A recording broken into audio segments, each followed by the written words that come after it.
Allumez le feu. C'était la pire imitation, évidemment, que vous pouviez entendre sur Internet moderne. C'est le feu sur Twitter, c'est la mort hier soir, hein, entre l'annonce d'Elon Musk, que l'on parlera juste après cette vidéo, hein, dans une autre vidéo, et le scandale qu'il y a eu autour de Sardoche et d'Amine. Je pense qu'il était nécessaire de revenir sur ces sujets, mais avant, petit disclaimer. Donc, on va parler ici d'Amine et de Sardoche. On va un peu lier les deux sujets, et Ponce, etc. Enfin, l'explosion qu'il y a eu sur Twitter. Moi, je connais pas bien ni Sardoche ni Amine, dans le sens où je ne les suis pas vraiment. Je les connais, évidemment, parce que c'est des gros streamers. Mais je les suis pas enfin voilà, je suis pas fan. Je suis ni pour ni contre, dans un sens. C'est pour ça aussi que je trouvais ça intéressant d'en discuter. Et je vais vous demander d'ailleurs de faire de même, hein. Si vous adorez Amine ou Sardoche, je vais vous demander de prendre un pas de recul, hein, de mettre vos émotions de côté et d'essayer de prendre de la perspective. Parce que pour le coup, comme moi, entre guillemets, bah, je m'en fous des deux, qu'il y en ait un qui coule ou qui prospère. C'est vraiment... Je veux dire, je ne serais pas jaloux, je ne serais pas en mode oh non mon dieu, s'il coule. Enfin bon bref, voilà, j'ai l'impression d'être un peu neutre justement dans ces histoires. Et c'est pour ça que je me dis, c'est intéressant d'en parler parce qu'il y a des arguments qui sont sortis, notamment de tous les côtés, hein, en faveur ou en défaveur. Et je trouvais ça hyper intéressant de revenir dessus parce que bah, il y a un peu du mélange de tout, hein. On est un peu là, c'est le feu, l'explosion. Vous savez, dans une explosion, c'est une réaction en chaîne, hein. Donc là, pour le coup, vraiment, la réaction en chaîne, elle part dans tous les sens, quoi. Et je pense que c'est important, finalement, de regarder un petit peu plus objectivement les différents arguments qui sont apportés pour voir et essayer, on va dire, de faire un petit peu le tri là-dedans. Alors voilà, si vous me suivez quand même, je le précise, hein, si vous me suivez quand même sur Internet, vous le savez déjà. Mais donc, oui, effectivement, être objectif, ça n'existe pas, hein. On peut tenter d'être au maximum neutre, mais évidemment, on a nos idéaux, notre vision du monde, etc., qui va forcément impacter. Et donc, bah, évidemment, je vous invite à regarder mes autres vidéos ou quoi, si vous voulez un petit peu voir le mindset que j'ai, je vais dire, un peu les opinions politiques, etc., que j'ai. Comme ça, peut-être que voilà, vous comprendrez un peu mieux ma vision du truc, mais on va quand même essayer d'analyser, on va essayer de mettre le maximum de biais sur le côté, on va essayer d'analyser les threads, les arguments tels qu'ils sont. Alors, moi, je suis d'abord sorti là-dessus, et je crois que c'est l'affaire, entre guillemets, qui pour moi est la plus simple, hein, dans un sens. On va d'abord commencer par parler de Sardoche, et nous avons Kyria, de Kyria TV, hein, qui va justement témoigner contre Sardoche, et vous allez voir que c'est quand même assez vénère dans un sens, et dans un autre, c'est plus du jugement de valeur, mais bon, on verra. Croisade contre l'hypocrisie, je me tais depuis des années sur Sardoche, car je veux croire en la rédemption, et au fait qu'il soit devenu quelqu'un de décent, mais vu ses prises de parole récentes, force est de constater que non, et ma conscience m'interdit de continuer à me taire.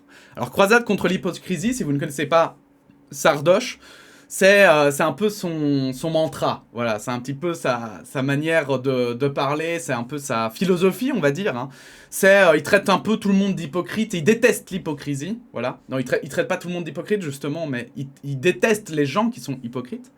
Et c'est vrai qu'en fait, voilà, si vous connaissez pas un peu le bonhomme, pour résumer en 2 mots, avant il était très toxique, très cancer, il avait vraiment une réputation, je vais dire, d'être très extrême dans sa manière de penser, très centré sur lui-même aussi un peu, où il se prend pour le plus intelligent, les autres sont des cons, puis il était aussi un peu anti-féministe finalement, dans un sens.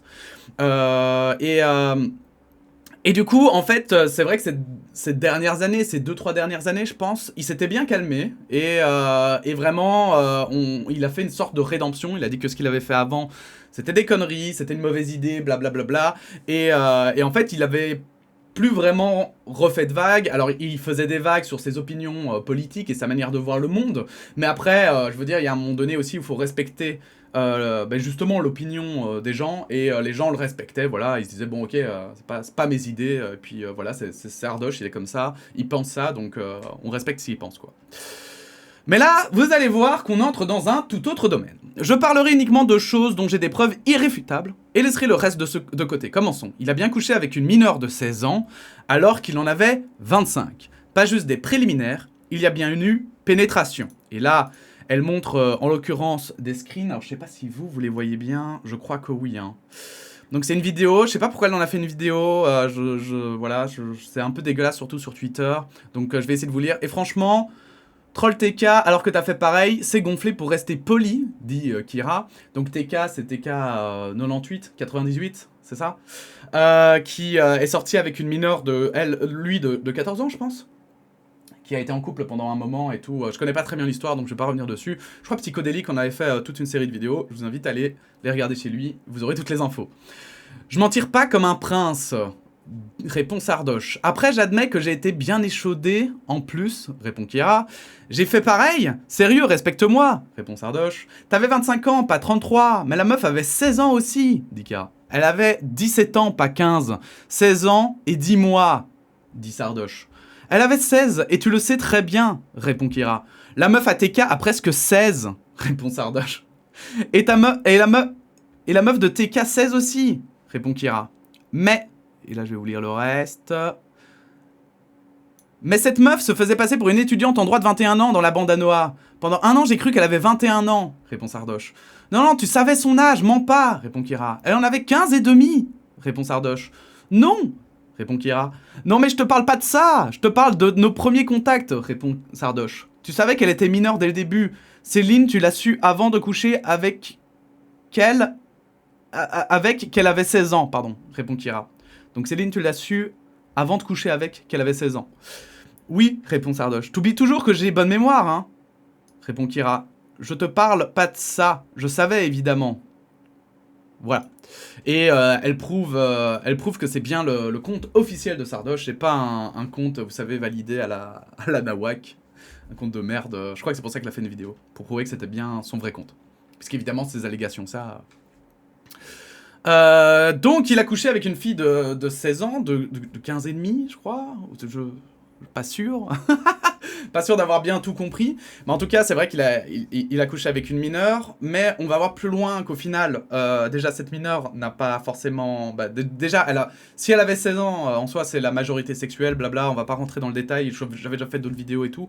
Mais ce qui est surtout important pour moi, c'est que elle était consentante. Elle a pas envie d'être connue ou reconnue aujourd'hui. Et il me semble...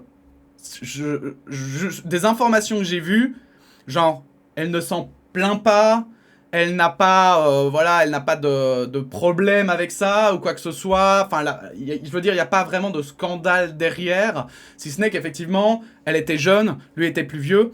Mais c'est justement pour ça que je vais essayer de passer un peu vite sur ce fait, parce que pour moi, c'est pas le plus grave. Parce qu'il y en a beaucoup qui l'ont relevé en disant « Oui, mais 16 ans, majorité sexuelle, blablabla », et qui essayent un peu de diminuer pour moi ce qui est le plus grave dans ce que va dénoncer Kyria dans ce thread, et qui pour moi ne passe pas en termes d'attitude. Et je trouve ça dommage. Il en avait la bite en feu, comme il l'a respectueusement signalé à un de mes amis dès le lendemain. Il savait son âge avant de faire quoi que ce soit avec elle. Elle savait aussi très bien qui il était et sa popularité. Que ce soit clair, la fille n'a rien fait de mal. Ça, c'est évident. Rien fait de mal. Donc elle montre des screens où Sardoche répond « On me casserait les couilles, donc go. » Ah, dit Kyria, pour la meuf de 17 ans. Ah, t'inquiète, je répète pas ça. On l'a quand même fait premier soir, mais je te jure que c'était mystique et inévitable. Je crois trop au destin. Donc voilà, ça, vous voyez un peu le bonhomme, quoi. S'il vous plaît, ne la cherchez pas, laissez-la tranquille, c'était une ado de 16 ans qui n'a pas envie qu'on l'emmerde avec ça, la faute est uniquement sur l'adulte. Elle était consentante, tout est légal, mais 9 ans d'écart avec une ado de 16 ans, c'est indécent, c'est à l'adulte de dire non. Mais voilà, donc, justement, tout est légal, et là, on entre plus, alors du coup, dans un aspect qui est l'aspect... j'allais dire démagogique, mais ça ne veut pas du tout... Non, c'est pas du tout le mot que je veux utiliser.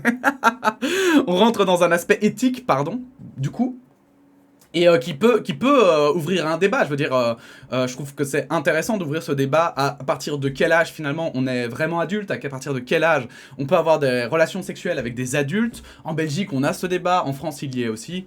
Bon, mais je crois que effectivement, pour le moment, ce débat n'est pas encore tranché. C'est tellement complexe dans un sens que, voilà, c'est à voir, mais bon, bref. Parce que par exemple en Belgique, quand tu as moins de 16 ans, tu peux avoir des relations sexuelles, mais c'est à maximum 2 ans d'écart. Donc par exemple ça c'est une solution qui fait un peu entre deux, c'est-à-dire que du coup tu peux avoir des relations sexuelles, c'est plus forcément, je vais dire, de l'agression sur mineur comme avant. Si par exemple tu couches avec ton petit ami et vous avez tous les deux 15 ans. Mais voilà, il faut au maximum 2 ans de différence et ça permet d'éviter justement de tomber sur des vrais pédophiles, quoi. Et c'est pas plus mal. Et c'est pas la seule fois où des trop jeunes ont été impliqués. Pour info, la première fille en photo, c'est elle. Parler de mineurs comme de proies, c'est gerbant. Et c'est là où pour moi, il y a un vrai problème. C'est une des intelligentes, 17 ans quand même, ou 18. Mais t'es vraiment une petite salope, un peu jaloux, oui, je la tue, putain. Et je sais même pas d'où vient ce screen, je sais pas qui est cette personne. Sardoche qui répond par une photo, une autre photo.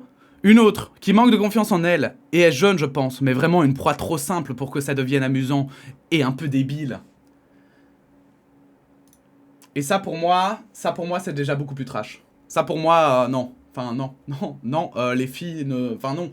En fait, à partir du moment où tu parles des filles comme d'une proie comme ça, et qu'en plus t'en parles comme un objet, un trophée, parce que là en plus... trop simple pour que ça devienne amusant. Et en fait, c'est ça qui est trash, c'est que je veux dire, déjà, bon, ce serait malsain si c'est entre adultes déjà. Parce que tu te dis, bon, quel con, quoi. Le mec, il voit les filles comme des animaux qu'il va chasser. Ok, tu vois. Tu te dis, bon, vraiment, c'est un connard, le gars. Mais bon, soit, je veux dire, en soi, enfin... c'est pas illégal de coucher avec des filles juste parce que tu veux avoir un tableau de chasse, entre guillemets. Par contre, franchement, là, ce sont des mineurs, quoi. C'est... Waouh. C'est pire. C'est vraiment pire et franchement, c'est trash, je trouve. C'est vraiment trash de parler comme ça de jeunes filles. Pour moi, ça, c'est pas normal. Ça passe pas. On peut discuter de, voilà, est-ce qu'on peut coucher avec une fille de 16 ans ou pas, à partir du moment où elle est majeure, elle est consentante et tout. Mais ça, là, il y a un moment donné aussi où l'attitude n'est pas normale, quoi. Je pourrais vous parler de la façon dont il a été indécent avec moi pendant et après qu'on soit ensemble, et avec les autres filles qui, plus tard, ont eu la malchance de croiser son chemin, mais je pense pas que ça ait vraiment sa place ici. Mais j'ai besoin de rétablir la vérité. Je parle maintenant tout en sachant que ça va m'attirer beaucoup de problèmes, parce que j'ai trop de preuves qu'il a jamais évolué, toujours aussi atroce avec les femmes, et menteur compulsif alors qu'il essaie de se faire passer pour quelqu'un de bien, et à présent de féministe. Avant d'écrire ici, je lui ai laissé des occasions de prendre la parole lui-même une première fois. Je l'ai forcé à corriger sa version quand cette histoire est sortie il y a 1 an, mais il avait beaucoup esquivé et édulcoré la réalité. Avant hier, en voyant tout ça, je l'ai recontacté. Je lui ai demandé de dire la vérité, sinon je le ferais moi-même. J'ai fini par passer un deal avec lui pour qu'il ne mente plus et ne parle plus des femmes, mais après 2 heures... Mais 2 heures après, en live, il a rompu cet accord en mentant sur cette histoire à nouveau, d'où ce thread. Il essayera de vous dire que c'était il y a longtemps et qu'il a changé, et libre à vous d'y croire ou non, bien que ses comportements récents tendent à prouver l'inverse. Laissez aussi sa copine en paix, elle n'est pas responsable des actes de son copain et leur histoire ne regarde que. S'il est enfin correct avec quelqu'un sincèrement, tant mieux pour eux, sinon c'est une grande fille, majeure que celle-ci au moins, qui prend ses propres décisions. J'ai des dossiers entiers de comportements problématiques avec des femmes, certains plus récents que d'autres, mais à moins d'être sérieusement attaqué et d'avoir à me défendre, je me contenterai de ces infos ici. Honnêtement, j'ai bien peur de prendre un harcèlement massif. Mais ça fait des jours que j'ai une boule au ventre et que j'ai du mal à manger et dormir, j'arrive même plus à stream sur ma chaîne, je peux plus le laisser mentir sans scrupule, j'ai besoin de me sentir droite dans mes valeurs et mes convictions, pitié, stop au mensonge. Preuve vidéo pour le message à propos des proies, c'est pas un fake screen. Donc voilà, et là elle montre qu'effectivement c'est bien son vrai compte qu'il a fait, machin et tout. Donc voilà, c'était un peu pour parler de la nouvelle, mais surtout en fait, voilà, moi je vous le dis, autant on peut discuter, encore une fois je le répète, parce que je trouve qu'en fait il y a beaucoup de gens qui disent, justement, qui se focalisent un peu sur la relation qui est légale, entre guillemets, mais en faisant abstraction du comportement de l'individu. En quelque sorte. Et ça va pas. Et ça va pas qu'il détourne aussi, voilà, qu'il détourne comme ça le sujet, qu'il fasse semblant de rien. Enfin, ça va pas, quoi. Vraiment, ça va pas. Genre, tu peux pas avoir un comportement comme ça sans au moins après dire, écoutez les gars, j'ai été trop con. Voilà, point. J'ai été trop con. Parce que je veux dire, un mea culpa, ça peut arriver. Et en plus... On sait qu'il a eu une période difficile, on sait qu'il a eu une période, parce que c'était quoi, en quelle année 2018, bon, c'était il y a 4 ans. On sait qu'il a eu des moments très borderline, mais justement, c'est parce qu'il a eu des moments très borderline que maintenant, il doit aussi assumer ces moments-là et dire bah oui, effectivement, ce que j'ai fait, c'était ignoble. Et le fait qu'il ne le fasse pas, le fait qu'il l'esquive, le fait, là, il n'a pas répondu encore sur son Twitter, mais le fait que vraiment, je vais dire, ne réponde pas à tout ça, bah c'est vrai que... Bah pour moi, ça valide un petit peu, le problème c'est que ça valide un petit peu qu'il a peut-être toujours ce comportement-là, quoi. Et il paraît qu'il a réagi en stream entre-temps et qu'il a dit « Oui, c'est vrai, mais c'est pas vrai », qu'il se contredit en plus dans son histoire et tout, donc bon, je sais pas, il y a un moment, tant pis, quoi. Enfin, faut assumer, gros. Désolé, mais faut assumer, quoi. Bref, ça c'est pour la première petite histoire, mais vous allez voir, en fait, elle est un peu liée aussi à la seconde, et c'est pour ça que je veux venir dessus. Maintenant, on va parler d'Amine. Donc, pour ceux qui ne connaissent pas Amine, hein, je vais vite fait aller sur son tweet. Donc voilà, Amine c'est un streamer qui va faire un match France-Espagne avec une équipe de France composée que de streamers français, ou d'influenceurs français on va dire, et l'Espagne pareil, que d'influenceurs espagnols. C'est dans la stricte lignée, dans l'idée finalement que vous saviez, si vous avez un petit peu suivi ce qui s'est passé comme événement sur internet lors de l'événement Reddit où il faut mettre des petits pixels, là chaque personne peut mettre un pixel. Toutes les 5 minutes, il y avait une espèce de grosse bataille entre l'Espagne et la France. Et Amine a eu la super idée d'organiser du coup un match de foot un petit peu pour hyper sur cet événement et proposer un match amical comme ça entre streamers, un match amateur, enfin bon bref. Personnellement, je trouve l'idée super drôle, super originale, je trouve que c'est cool, c'est marrant, why not? Et donc, dernièrement, il a publié la liste des joueurs ainsi que des coachs de l'équipe de France et de l'équipe espagnole. Mais ce qui va surtout nous intéresser, c'est effectivement la composition de l'équipe, hein, que je vous montre ici. Comme vous pouvez le constater, il n'y a que des mecs. Forcément, ça a fait jaser. Forcément, ça a fait parler. Et on va rentrer plus en profondeur sur les arguments. Alors, vu que les fans d'Amine... Parce que voilà, hein, je vous connais, hein. Je vous connais, hein, petit public, là. Vu que les fans d'Amine risquent de débouler peut-être sur cette vidéo et peut-être de tout à coup commencer à commenter un petit peu véhément, encore une fois, je le répète, hein, calme, ok? On discute des arguments ici, vraiment. Moi, Amine, voilà, je le connais, je l'ai connu grâce aux The Event, mais à part ça... Sinon, voilà, j'ai vu qu'il faisait des événements apparemment assez sympas. Je vois aussi qu'on m'en parle de temps en temps, on me dit qu'il est cool. Why not? Je l'ai jamais regardé, je le connais pas plus que ça. Et je vous dis, dans un sens, je m'en fous. Enfin, je veux dire, pas dans le sens où je m'en fous, parce que moi aussi, je fais de la création sur Internet. Donc forcément, je regarde un petit peu ce qui se passe, ce qui se crée et tout. Mais dans le sens, voilà, qui réussisse ou qui rate, vraiment, je m'en fous. Voilà, j'ai pas de... Je le connais pas assez bien que pour avoir, je vais dire, une opinion sur lui et pour avoir de l'amour ou de la haine contre lui, vous voyez? Là, vraiment, j'aimerais m'intéresser aux arguments et les analyser tels quels, et justement, en ayant cette vision et en sachant qu'en fait, moi, finalement, bon, qui a raison et qui a tort, je m'en fous. Voilà, c'est plus dans ce sens-là que j'ai envie de l'analyser, et donc je vous demanderai de faire la même chose, et de garder votre calme, bien sûr. Et du coup, Ponce a réagi sur ce line-up, hein, et Ponce est un autre streamer francophone, hein, donc français, qui sort notamment avec Ultia. Ça va avoir aussi son importance, vous allez voir. C'est beaucoup d'histoires qui s'entremêlent. Hein. Vas-y, j'ai hésité à en parler, mais c'est trop important. Vraiment dégoûté de voir du grand gourou du harcèlement et de la misogynie dans cette équipe. On donne de la force à des gens qui attisent la haine et détruisent l'image de la femme et d'autres. Ras le cul, sérieux. Ce n'est évidemment pas du second degré, pas besoin d'être un génie pour deviner de qui je parle, juste à regarder quelques trucs et être au fait de certaines choses. Le projet en lui-même est banger, c'est absolument pas le sujet, c'est un problème plus large dont je parle là. Ce dont je parle ici, c'est pas l'absence de femmes, mais bien de la présence de personnes ouvertement problématiques. Après l'appel à l'aide de certaines streameuses, ça fait mal, j'avoue. Et non, je ne drop pas de nom, ça ne marche pas comme ça, n'hésitez pas à réfléchir un peu s'il vous plaît. Alors moi, j'avoue, peut-être un gros con, mais je ne sais pas du tout de qui il parle. J'ai vu plein de noms passer, vraiment, dans tous les sens. Parce que je veux dire, Inoxtag, il a pu être accusé, ouais, aussi d'avoir des comportements sexistes. J'ai vu Fud passer, je crois. Qui d'autre j'ai vu, je sais même plus. Je crois que j'ai vu Yas, non? Je sais plus. Écoutez, je risque de dire des conneries, hein, je suis désolé hein, si c'est le cas. Mais j'ai vu vraiment plein de noms passer, et au final, j'ai l'impression que à la fois tout le monde sait et personne sait en fait. Il y a un peu ce truc. Bon bref.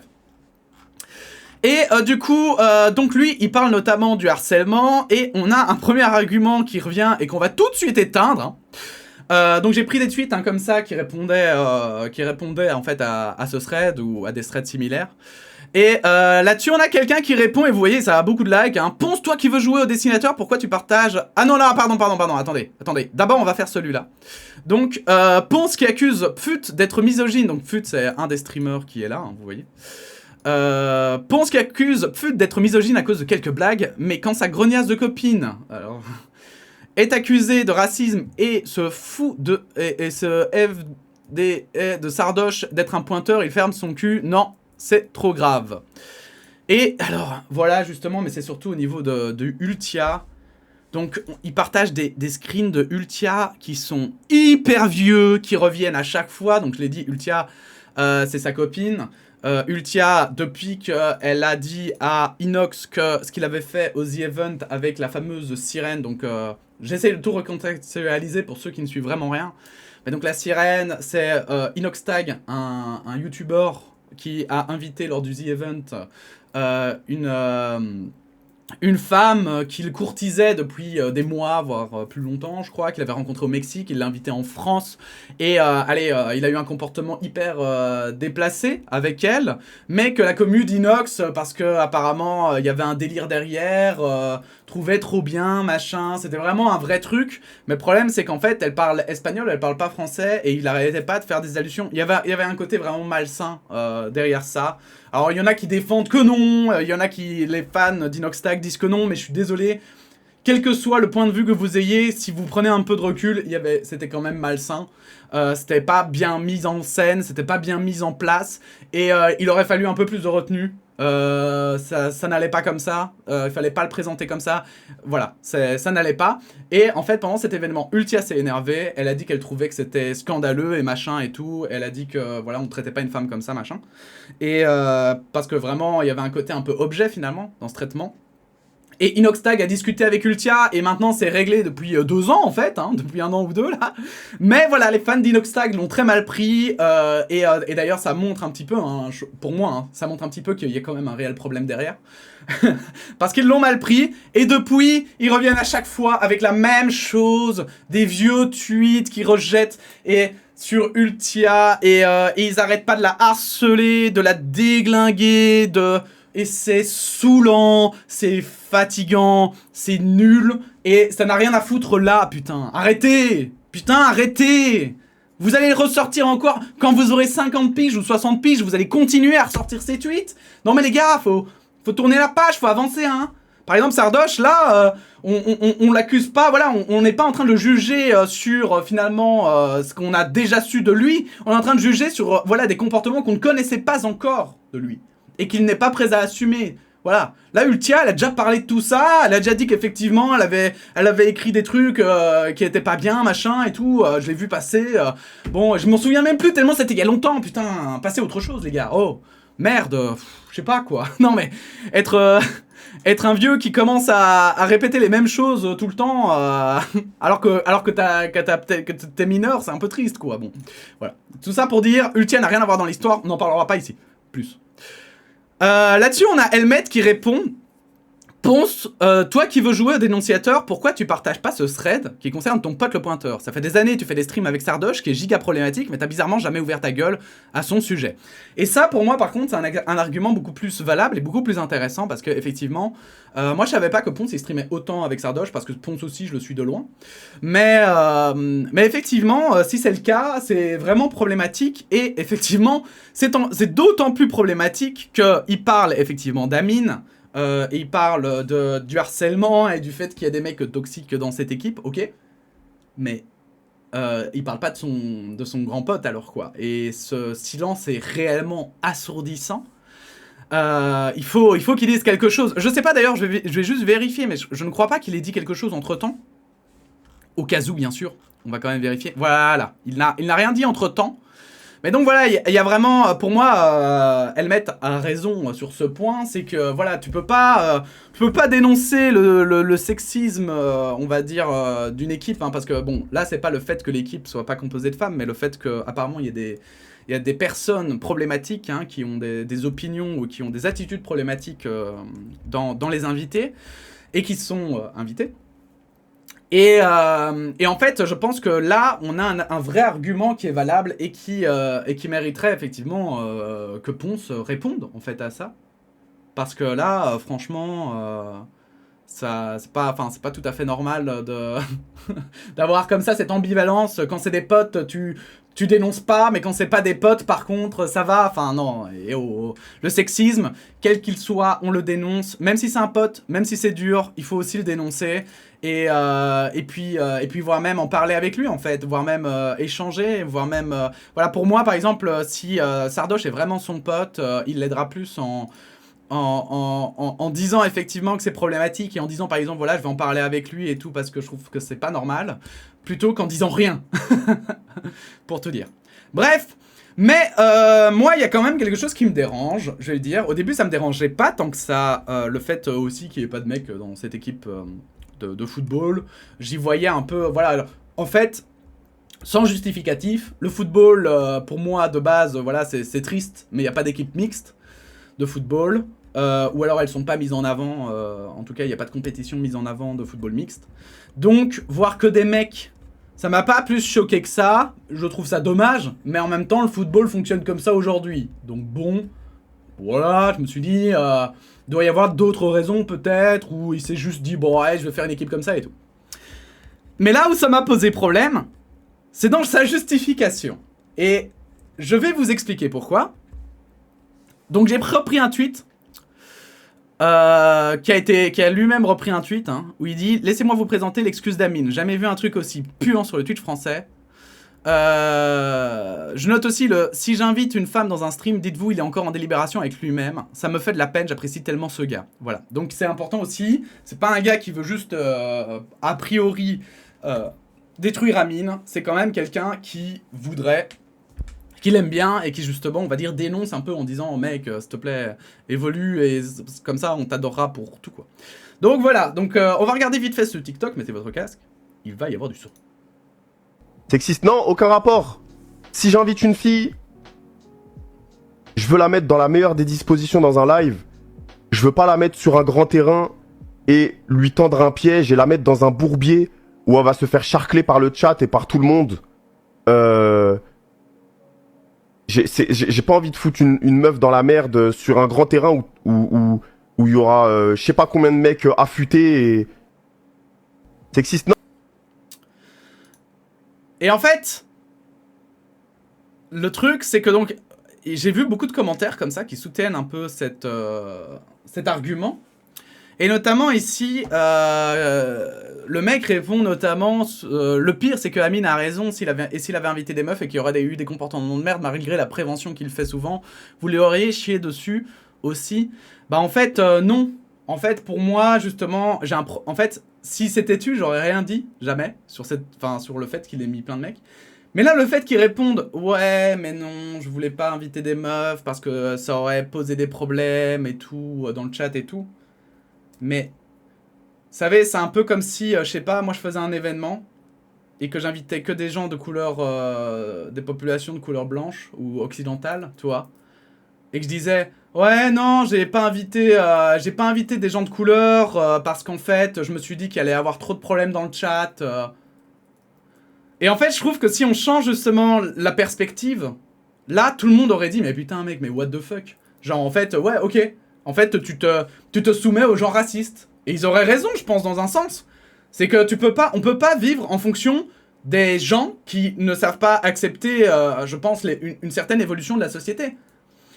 Et en fait, après coup, en fait, si c'est ça son argument, en fait, c'est plus ça. Si c'est ça son argument, franchement, bah c'est nul, en fait. C'est nul parce que ça manque de courage. C'est nul parce que c'est pas comme ça qu'on améliore les choses. C'est pas, en fait, je vais dire comme ça, mais en évitant les affrontements, en évitant, voilà, parce qu'un chat, ça se modère. De toute façon, il y aura 1 milliard, enfin, je sais pas combien il y aura de gens qui vont regarder son event. Donc il aura quand même besoin d'une armée de modos.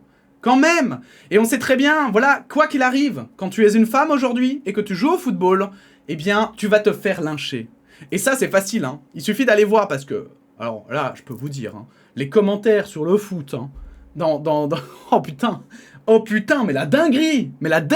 Non mais les gars, s'il vous plaît. Moi, j'ai vu le football masculin, j'ai vu le football féminin. Mon Dieu. Mais les meufs, sur un terrain de football, les joueuses professionnelles, elles font une erreur. Les mecs, ils reprennent en boucle sur Twitter, ils partagent la vidéo 1 milliard de fois en disant oh, regardez, les meufs sont trop mauvaises. Alors que par contre, un gars qui rate, ok, ils vont en rigoler un peu, ok, ça va peut-être faire un mème, puis c'est tout. Voilà. Mais il y aura pas de questions sur ses compétences, ils vont pas dire oh le football il est pas fait pour les mecs, c'est des gros nulos. Non, ça va pas attaquer sur le fait. Vous voyez ce que je veux dire? Il y aura pas ce truc derrière de ouais, c'est parce que c'est un mec. Vous voyez ce que je veux dire? Et ça, moi ça me dérange. Moi ça me dérange blindé. Parce que la communauté footix, les gars, putain, mais what the fuck? Mais il y en a qui vivent au Moyen-Âge. Il y en a qui vivent au fucking Moyen-Âge. Moi j'ai vu une gardienne de foot. Vraiment, hein. Il y avait un match, il y avait deux matchs de la Belgique en parallèle. Ou alors c'était un match de la France et un match de la Belgique en parallèle, mais donc l'équipe féminine belge, je crois, et l'équipe masculine française ou belge, je sais plus. Et putain, dans le match des mecs, il se passait rien. Il y avait rien de beau. Je suis désolé, mais aujourd'hui le football, par exemple, moi je trouve que ça a perdu beaucoup de sa superbe. Il y a rarement, j'en parlais avec un pote, mais il y a rarement des changements d'aile. On voit rarement vraiment des gestes techniques et tout. Dans les coupes du monde, maintenant, c'est devenu ouais, celui qui joue le plus derrière et en défense, bah il va gagner, l'équipe de France. Non mais je rigole, mais enfin voilà, franchement il y a pas de somme, voilà, arrêtez, je sais, quelqu'un va le mettre dans le commentaire, oui, blabla, oui, bien sûr, ok, c'est bon. On a aussi passé le cap, ne vous inquiétez pas, vous savez, on sait tourner la page, l'équipe de France est bonne, il y a pas de problème, ne vous inquiétez pas, je sais le dire, il y a pas de problème. Non, mais je disais ça pour rire d'ailleurs, hein, le truc en vrai, mais la petite pique était pour rigoler. Mais derrière tout ça, en fait, je trouve que malgré tout, en parallèle, il y avait un match de foot féminin, mais putain, elle se défonçait. Il y avait la gardienne féminine, mais putain, elle faisait des arrêts dignes de Thibaut Courtois. T'étais là, mais what the fuck, mais le ballon il va jamais passer. Et c'était fou. Et vraiment, c'était dingue. Et vous savez quoi? Il y a une meuf, elle a fait une erreur à un moment. J'ai été sur Twitter, j'ai regardé. La machine était en route. La gardienne a joué comme une déesse. Mais tu sais quoi, non, les footix là, ce qui retiennent, c'est la petite erreur, la petite perte de balle un peu stupide, tu sais, qui peut arriver à n'importe qui est déjà arrivé à Messi, Ronaldo et tout, ça. Mais voilà, ça y a pas de problème. Neymar qui fait ses petites roulades là comme un gland, pas de problème. Mbappé qui prend son ballon et qui jongle avec pour gagner du temps, ça y a pas de problème. Par contre, les meufs, elles font une erreur, bim, sur Twitter, ça déglingue, quoi. Et ça, moi, je suis désolé, les gars, mais putain, évoluez, quoi. Évoluez. Si vous croyez que, je sais pas ce qu'il y a dans votre tête, en plus, parce que le football, c'est littéralement juste, je vais le dire comme ça, mais taper dans un ballon, donc le physique, si tu es plus maigre, tu peux avoir des avantages. Si tu es plus gros, tu peux avoir des avantages. Si tu es plus fort, moins fort, voilà, il y a tellement de physique, même chez les hommes, au football, que je ne comprends même pas les footix qui disent que c'est pas pour les femmes, quoi. Je suis désolé, il y a des mecs qui sont comme ça et ils savent courir. Regardez, Eden Hazard, un peu, on va dire, perdu de sa superbe, mais quand il était au meilleur de sa forme, désolé, mais Eden Hazard, il est petit, il est maigre, il est pas forcément, alors, il est musclé du coup, forcément, c'est un joueur de foot, mais je veux dire, il est pas plus musclé, je pense qu'un autre joueur, c'est pas dans les plus musclés, je pense. Mais regardez ce qu'il fait avec un ballon. Donc arrêtez. Messi pareil, hein, d'ailleurs, parce que c'est un peu les mêmes. Parce que là, Eden Hazard, je le connais, il est belge. Mais Messi, c'est vrai que ça me revient moins vite en tête. Mais donc s'il vous plaît, les footix, faites un effort, je vous en supplie, quoi. Arrêtez avec ces trucs, bref. Et là-dessus, il y a eu quelque chose... Il y a eu des gens qui ont dit, bah voilà, les femmes, si vous voulez faire des événements, faites-les vous-même. Et je trouve qu'il y a eu Kali de @catsup qui a très bien répondu. Et qui répond là-dessus, donc à un tweet qui dit « Pourquoi les meufs ont tout à coup besoin d'Amine pour jouer au foot? Créez votre event, il n'y a pas de galère, hein ?» Et là-dessus, elle répond « Amine fait absolument ce qu'il veut. Il invite qui il veut, c'est son event. Perso, flemme d'être invité à un event pour un quota. Après, pour créer les events, c'est pas si facile. J'aimerais beaucoup faire des gros trucs sur Twitch, mais les events en live coûtent très cher, car compliqués à mettre en place. Exemple, un gros projet bien quali, ça peut vite monter dans les 30, 50 000, voire plus. » Si t'as pas une énorme visu, les sponsors ne prennent pas le risque de t'accompagner. Pas de financement, pas d'event. Donc bon, c'est pas qu'on veut pas faire d'event, c'est qu'on ne peut pas. En tout cas pour ma part. Et en fait, je voulais revenir là-dessus parce que ce qu'elle dit, vous ne vous rendez pas compte à quel point c'est vrai. Je fais des events sur Twitch. Je fais des events que j'essaye de faire le plus gros possible. Je cherche des sponsors constamment. Et c'est horrible à quel point on est dans un milieu où les sponsors donnent beaucoup d'argent aux gros streamers. Mais par contre, dès que t'as pas 1000 viewers, c'est mort. Ton event, t'auras pas d'argent. T'auras pas d'argent. Et ils voudront pas investir. Et c'est vraiment un milieu très très difficile. Parce qu'en fait, du coup, si vous voulez, on va vous demander de faire alors des trucs gratos. Mais ce qu'il faut... Enfin, voilà, ils vont dire, ouais, mais du coup, voilà, parce que par exemple, si tu demandes même 1000 euros pour faire un événement, donc vraiment, vous ne vous rendez pas compte, mais c'est rien parce qu'en fait, rien que payer par exemple un gars une soirée, vous vous rendez pas compte. Mais ça peut être 200 € si le mec il est sympa. Parce qu'en fait, tu payes un salaire, il va pas toucher 200 € net, il va toucher en fait 100 € net dans les 200. Et donc 100 €, mais s'il doit venir des jours avant ou des jours après, ou... Bah en fait, les salaires, ça coûte une blinde. Le matériel, ça coûte une blinde. La location du matériel, la location d'une salle, la location de... Voilà, l'organisation, ça coûte une blinde. Moi, pour faire un événement, par exemple, parfois, ça me prend 1 mois de travail. Et ce mois de travail, en fait, bah si je suis pas payé, moi, comment je gagne ma vie ? Parce que en attendant, ce mois de travail, alors c'est pas un travail non-stop, peut-être, mais en attendant, c'est quand même plusieurs heures, c'est plusieurs jours d'organisation. C'est des rendez-vous à prendre parfois avec voilà le sponsor, c'est des mails à envoyer, des échanges, voilà des briefs. Pour ceux qui ne connaissent pas des briefs, c'est tout comment on prépare l'événement, comment on le finance, comment on l'organise. On fait parfois aussi des timesheets, par exemple. Les timesheets, c'est à quel moment va se passer quoi dans l'événement. Et en fait, ça prend du temps. Ça prend beaucoup de temps parce qu'on peut pas. Voilà, dès qu'on essaye d'être un peu pro, on fait les choses bien et donc on fait des documents importants. Et c'est important même, je veux dire, c'est normal dans le milieu professionnel. C'est normal aussi que par exemple, si vous êtes sponsorisé, ben, la marque vous sache ce qui va se passer en fait dans votre live. Quelle est aussi la confirmation que t'es pas juste un gland qui sait pas ce qu'il va faire et qui va faire du YOLO. Donc normal en fait de faire tout ça, mais le problème c'est qu'aujourd'hui c'est très compliqué de les financer parce que effectivement les sponsors sont très voilà, c'est un peu tout ou rien. On est un peu dans un truc où ils ne voient pas l'intérêt d'investir dans des petits streamers, mais par contre les gros streamers c'est un peu open bar et même parfois à les entendre c'est pas si simple non plus. Et donc déjà imaginez moi je suis un mec en plus. Mais alors, quand t'es une fille, alors maintenant les filles, parfois elles ont, je veux dire, certains avantages dans le sens où maintenant on a envie de mettre des créatrices en avant, etc. Donc ça peut être aussi un avantage. Mais ça reste galère, ça reste ultra galère. Et ce que fait Amine, par exemple, ou ce qu'a fait Squeezie avec son truc de Formule 1, ou même Zerator qui fait ses events, non mais ça se compte en centaines de milliers d'euros. Et pour avoir 100 000 €, pour avoir 100 000 € les gars, et si vous croyez que ça va dans leur poche, ça ne va pas dans leur poche. Hein. C'est 100 000 € minimum pour l'événement. Quand elle dit 30 à 50 000, en fait, Kali, je pense que elle se rend... Enfin, elle est encore gentille, quoi. Elle est encore très gentille. J'avais entendu Zerator qui expliquait, par exemple, qu'un The Event, je crois, ou une Zealand, je sais plus, c'est 300 000 €. Mais donc ça, tu touches zéro, hein. C'est 300 000 € à investir. Vous imaginez pas, en fait, il y a des grosses sommes qui tournent dans le milieu de la production audiovisuelle, mais c'est parce qu'en fait, la production audiovisuelle, ça coûte une blinde. Ça coûte vraiment très cher. Les gens sont payés, et comme c'est des métiers, par exemple, qui sont insécures, en fait, souvent, les techniciens, par exemple, sont payés plus dans le milieu audiovisuel que dans d'autres milieux. Donc, puisqu'ils travaillent, en fait, si vous voulez, c'est plus difficile d'avoir Enfin, tu n'as pas forcément des jobs tout le temps, etc. C'est un milieu hyper instable. Tu peux bosser 1 mois complet, et puis après, pendant 2 mois, ne plus avoir de travail et tout. Donc, en fait, c'est normal que ces salaires soient aussi élevés. C'est un milieu très instable. Mais du coup, en fait, ça coûte très cher. Et je vous le dis, le matériel, les caméras et tout, voilà, si vous voulez avoir par exemple des FS700, je crois que ça coûte 10 000 € juste le corps de la caméra. Après, vous devez prendre les objectifs, ça c'est encore 10 000 € de plus. Enfin, donc voilà, et donc tu loues ce matériel, mais ce matériel il coûte pas rien. Enfin bon, bref. Vous l'aurez compris, elle a raison, elle a totalement raison.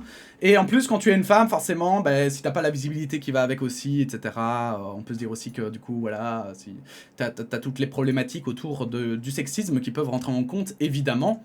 Mais du coup, voilà, donc en fait, on a fait un peu le tour, finalement, de tout ce que je voulais raconter. On est sur une vidéo de 40 minutes, je suis désolé, hein, mais je crois que c'était important d'être complet, de revenir un petit peu sur tous ces arguments. Et je voulais terminer avec Mister MV qui a finalement un peu la voix de la sagesse.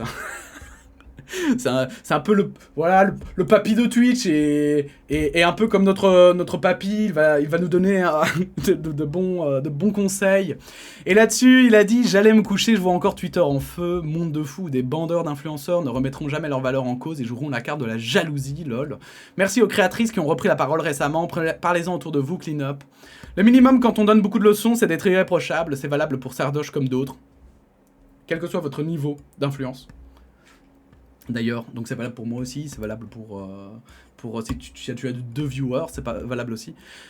Respectez-vous, sensibilisez vos proches et s'il vous plaît, plus d'énergie là-dedans que dans le drama de l'infini. Pas de réponse ouverte car flemme, plus, pas lu, QRT. Je vous ai donné une leçon, mon raisonnement tombe à l'eau, QRT no. Je suis pas sûr d'avoir tout compris, je pense que là... il y avait de la fatigue, hein. Il y avait de la fatigue. Mais du coup, voilà, en fait, je trouve qu'il a raison au final. On fait des dramas, on parle de gens et tout, comme si, le fait que soit ils étaient fautifs ou pas, ça allait changer quelque chose dans l'histoire du monde. Mais la réalité, c'est que le sexisme, il existe. Que ce soit via Sardoche ou d'autres, comme il dit, ça existe, c'est là. Il faut avoir conscience que c'est là. Et donc, qu'est-ce qu'on fait? On fait un maximum pour faire abstraction, pour ne pas l'accepter, pour empêcher que les gens qui ont cette attitude continuent à l'avoir. Et je pense que voilà, je pense, voilà, pour un peu conclure, je pense que voilà, sans blâmer, on va dire, Amine pour son choix d'avoir mis que des hommes, et même en dehors des arguments qu'il a pu donner, qui sont, en fait, voilà, qui sont peut-être maladroits, qui sont peut-être en fait, peut-être qu'il voulait dire autre chose, qu'il a mal dit, peut-être que voilà, je sais pas, hein, je le connais pas comme je vous le dis, donc si ça se trouve, voilà, il s'est juste mal exprimé sur son argument, peut-être qu'il voulait dire autre chose et tout. Mais je pense que c'est vrai que des événements grands comme ça vaut la peine de mettre en avant aussi des créatrices de contenu. Je pense qu'il faut pas faire de différenciation, et je pense que c'est une erreur en tout cas, si vraiment c'est son argument, je pense que c'est une erreur de penser qu'il faut tenir compte des gens qui sont problématiques dans la société et faire des événements et choisir les invités de tes événements en fonction de ça. Pour moi, c'est pas comme ça que ça devrait marcher, parce qu'alors à ce moment-là, on tient compte aussi des racistes, des antisémites, des autres, etc. Et en fait, tu t'invites plus personne, en fait. T'invites plus personne, parce que bon, ça va d'office faire chier quelqu'un qui va faire chier dans le chat. Bah non, ce genre de personnes, tu les bannis, et c'est tant pis pour eux. Ils ont qu'à évoluer avec la société et ne plus être en antiquité, voire même avant, quand on faisait des guerres de tribus, quoi. Bref. Merci à tous, en tout cas, d'avoir visionné cette vidéo jusqu'ici. J'espère que vous l'aurez regardé jusqu'ici avant de m'éclater dans les commentaires si c'est le cas. En tout cas, n'hésitez pas évidemment à donner votre opinion dans les commentaires, que vous soyez d'accord ou pas, c'est avec plaisir. N'hésitez pas à liker la vidéo si elle vous a plu, n'hésitez pas à la partager si vous l'avez trouvée intéressante. Et puis sinon, on se dit à bientôt pour d'autres actualités. J'ai envie de parler du rachat de Twitter par Elon Musk, bref. J'ai trouvé un article dessus, je sais pas du coup si je vais en parler aujourd'hui ou demain, mais on en parlera, bref. A très bientôt, merci à tous, la bise.